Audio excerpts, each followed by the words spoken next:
What's doing? Welcome back, and we're back on our stock car. Let's go see what we got.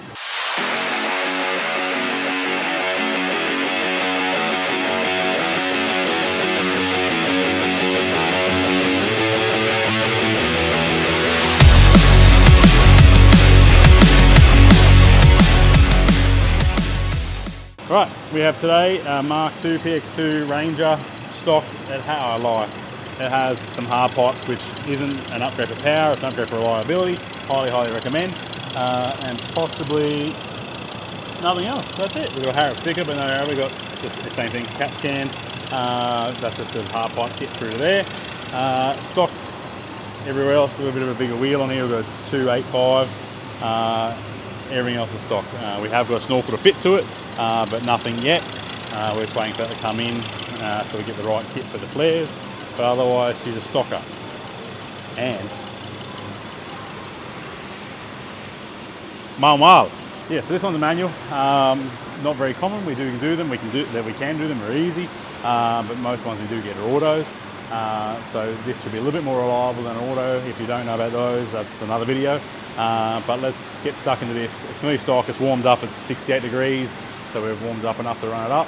It's a bit warm in here today. It's not too bad, 29 degrees. Intake air temps are reading at 34. All right, yeah, so we've got 28 degrees intake air, or 28 degrees room temp, 34 degrees of intake air temp. And we'll log some things, we'll do some runs and see what it does stock. And then we'll get a tune into it. So this one's pretty much basic, still got DPF in place. This is a 16 model, so it has DPF in. So we'll leave that in there for them and we'll do a tune. And then hopefully get some good gains out of this thing without the modified thing. So I've just got the car, up to temp, we've loaded all the data in. The car's now got all its traction control turned off. And I'm sitting in the aircon today because it's a bit hot out here, but humid. But I'll turn this aircon off, I'll open the window, and we'll see what she comes up with stock. Alright, so we'll roll her up to 60 here.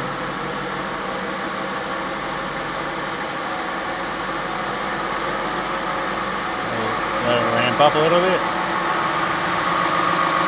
And let it go.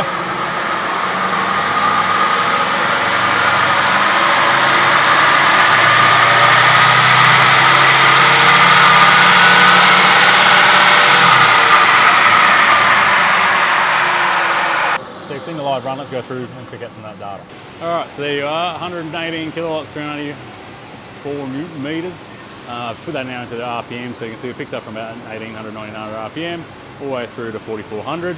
And it's sort of, yeah, nice little stock power run through there for you. Let's get some other numbers on there for you.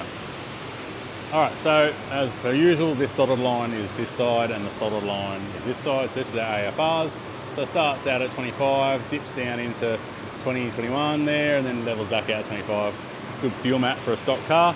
Our boost levels are sitting on just on about 20 pound there, and follow down through and taper into just under 10 at the end. So these turbos aren't really rated to take much boost in them without upgrading, because the rear wheels explode and fall out the back. So we don't push heaps of boost through these. This being a manual, we don't have to worry too much about shifters and torque converting points and torque limiters and all sorts of stuff too much. But the manuals are a lot easier to tune. So let's get stuck into tuning. We'll try and get a little bit more boost in, we'll try and put more fuel into it, we'll change how the settings work inside with injection duration and all that sort of jazz, and we should get some power out of it. These things do really respond well to some upgrades. If you are looking, they do like some intercoolers, they do respond really well. These things are probably the biggest though, is these hard pipes. The factory ones do explode and cause all sorts of grief. Intake cleans on these are higher priority as well, because they do get carboned up, because that's your easy R pipe there coming straight back in at your incoming air. So that mixes in with your oil and creates carbon buildup. This will restrict the oil. Once we turn that EGR thing off, these aren't really needed because they're just catching the oil, which we can use as lubrication. But otherwise, bleed stock. Exhausts do go well if you have a pre-DPF model. Yeah, if you do have a pre-DPF model, we can do the turbo back system. If you do have one of these for off-road use only, we can also do that. They do get really good gains out of them. And if you like a hard cut limiter, we can do hard cut limiters on these as well. Right, that's enough talking. Let's get into doing some data change. Let's get the tune fixed up, run it back up, and I'll do an outside video like normal so you can see what that's doing and see what the results are.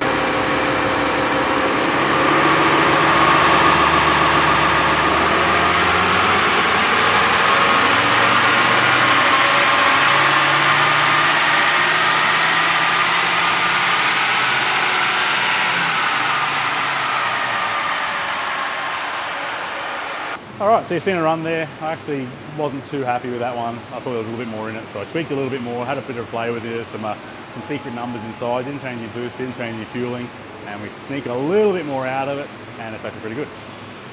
So yeah, what do we have? So as we've seen with the stock, 118, 384. The first run, 139 and 460. So I thought there's a little bit more in these. I've seen better numbers out of them, especially in a manual.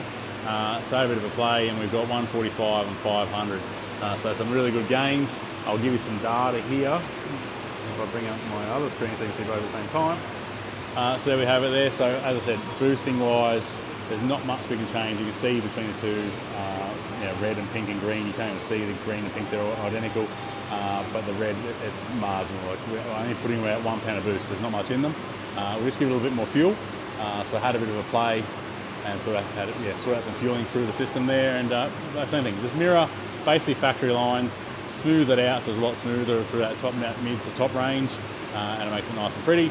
And our intake air temps all pretty much all stayed the same. Nothing really sort of changed there up to the runs. It got a little bit hotter, but not too bad. 35-degree peak, and we're sort of sitting on a 30-degree day. So that intercooler would help a lot. But there's our AFR. So we're dipping down into sort of 18s there. I'll go to the big screen so you can see it, eh? So there it is on the big screen so you can see. So boost, we sort of pick up a little bit through here. So about 21 pound. Just get a little bit more through, and we carry that all the way through. And our AFRs, so we just have a bit of a play. And yeah, I probably leaned it out a little bit there just to make a little bit more power out of it, but she's come out really good. No dramas at all. So yeah, Rangers, they're pretty good. They have their problems, yes. They get some good results. 5 cylinders go really, really well.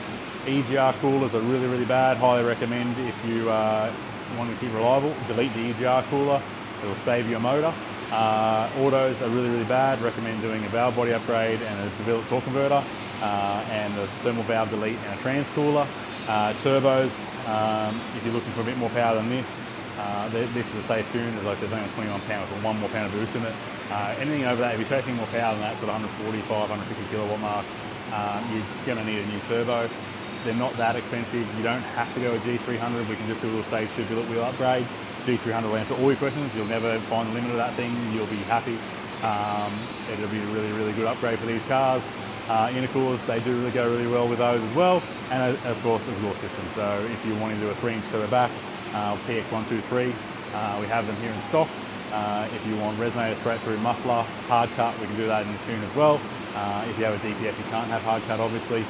If you want to have a cat, we can do a cat in there as well, try and keep some of the soot down for you, whether it's DPF or non-DPF. There's multiple options. Give us a call, we can talk to you about them. There's multiple stories on these Rangers. I can go for hours and talk about them with problems they have. Fuel pumps, the springs fail, let go through a system, the injectors fail. There's lots of problems with them. But if you do the preventive maintenance on them, they are really, really good. But yeah, it's good results. Some really good results. So we go 118 to 145 and 384 to 503. So over 100 Newton meter gain. What's that? Over 25, 26 kilowatts. So it's a really good gain there as well. And it's going to be noticeable. And it's going to be better on fuel. It's going to be more power. It's going to be more torque, more response. Customer's going to be happy, and it's completely stock. All it's got is those hard pipe upgrade, which is a great upgrade, like I said, because those rubber hoses do split. So it's a great upgrade, so you don't have to worry about that. They're not a performance upgrade at all. The rubber swells a little bit and whatever, but there's no real performance gain in it in a diesel. It's just more so the reliability, not responsibility, the reliability of it. So yeah, that's it for this one. Ford Ranger, manual. If I get an auto one in, I'll do an auto one so you can see the difference. And if I remember, I'll try and compare manual versus auto so you can see. But that's it. That's on this one.